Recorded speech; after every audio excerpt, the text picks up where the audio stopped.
모든 청소년들에게 미디어를 건강하게 활용하고 스스로 유해물에 대한 대응 능력을 길러주기 위해서는 국가적인 지원이 필요한데요. 미디어 리터러시 지원 체계가 법적 근거를 만들고 또 예산까지 지원이 될 수 있다면 좀 더 속도를 내고 지원 체계도 잘 구축을 해서 우리 청소년들이 이런 비판의식을 갖고 미디어를 접할 수 있도록 그렇게 할 계획입니다. 더불어민주당 경기 고양시병 홍정민입니다. 유은혜 부총리님 겸 교육부 장관께 질문 드리겠습니다. 얼마 전 넷플릭스 오징어 게임이 전 세계적으로 히트를 쳤죠. 장관님도 보셨나요? 네, 봤습니다. 초등학생들도 오징어 게임을 시청한 후에 학교에서 따라한다는 놀이도 따라하고 이런 뉴스가 여러 번 보도됐는데요. 실제 유튜브에 초등학생들이 오징어 게임을 보고 서로 감상평을 토론하는 영상도 이제 흔하게 발견됩니다.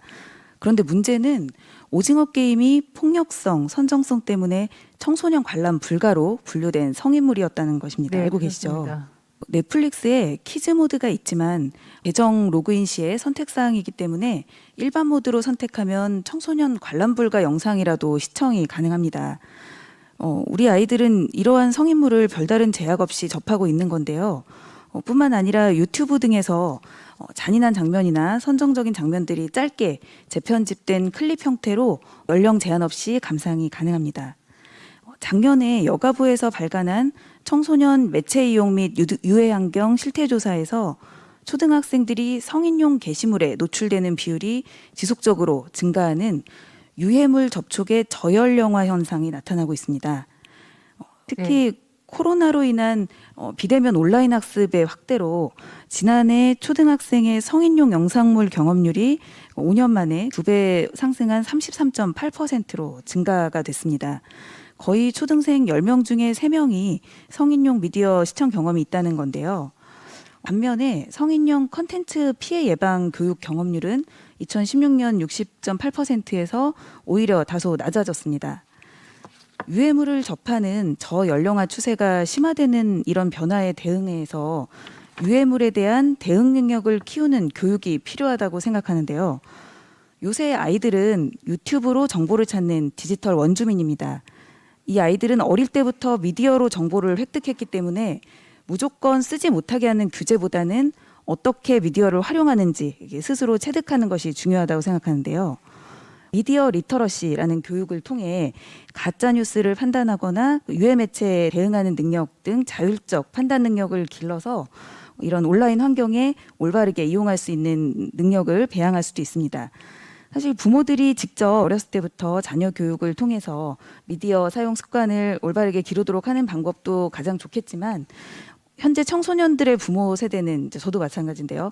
미디어 교육을 받은 적이 없는 세대입니다. 학교 정규 교육과정이나 사회에서도 마찬가지고요. 때문에 자녀에게 스스로 미디어 이용을 통제하고 비판적으로 바라보는 방법을 가르치기는 어렵습니다. 정부 차원에서 청소년, 특히 초등학생을 대상으로 미디어를 책임 있고 윤리적으로 활용하는 교육을 실시해야 한다고 생각하는데요. 그런데 봤더니 우리나라는 미디어 리터러시 관련 교육에 대한 국가적 지원이 현재로서는 거의 없는 상태입니다. 방대하고 끝없이 업로드되는 인터넷 유해물들을 무조건 삭제하는 것이 근본적인 대책은 아니잖아요. 그죠? 그리고 최근에 게임 셧다운제도 폐지되어서 이런 청소년의 건강한 게임 이용 환경을 만들기 위해서 이런 능력을 길러주는 게 필요하다. 이런 주장도 제기되고 있습니다. 다행히 지난 9월에 디지털 기반의 원격 교육 활성화 기본법이 제정되면서 미디어 리터러시 교육을 국가적 차원에서 제공할 수 있는 법적 근거가 마련됐다고 합니다. 그런데 지역이나 학교의 격차 없이 누구나 동등하게 전국 차원에서 모든 청소년들에게 미디어를 건강하게 활용하고 스스로 유해물에 대한 대응 능력을 길러주기 위해서는 국가적인 지원이 필요한데요. 지금 상황은 국비는 없고 특별 교부금에만 의존하고 있는 상황입니다. 따라서 시도교육청에 따라 제공되는 미디어 문해교육의 격차가 발생할 우려가 있는데요.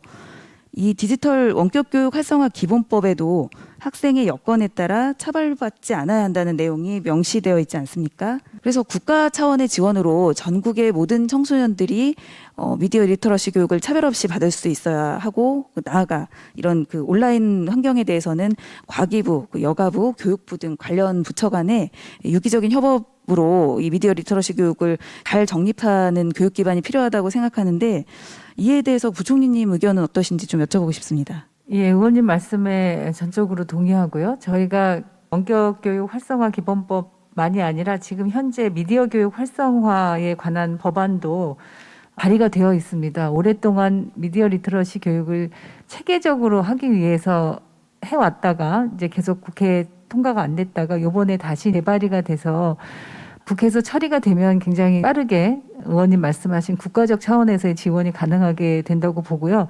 교육부와 문체부와 방통위가 그동안에 이 법안에 대한 이견이 있었는데 이제 다 부처 간의 이견을 해소하고 합의한 안으로 발의가 되었습니다. 그래서 지금까지 시도교육청에 그냥 교부금을 통해서 의원님 말씀처럼 편차가 있었던 미디어 리터러시 지원 체계가 법적 근거를 만들고 또 예산까지 지원이 될 수 있다면 좀 더 속도를 내고 또 지원 체계도 잘 구축을 해서 우리 청소년들이 이런 비판 의식을 갖고 미디어를 접할 수 있도록 그렇게 할 계획입니다. 다행이네요.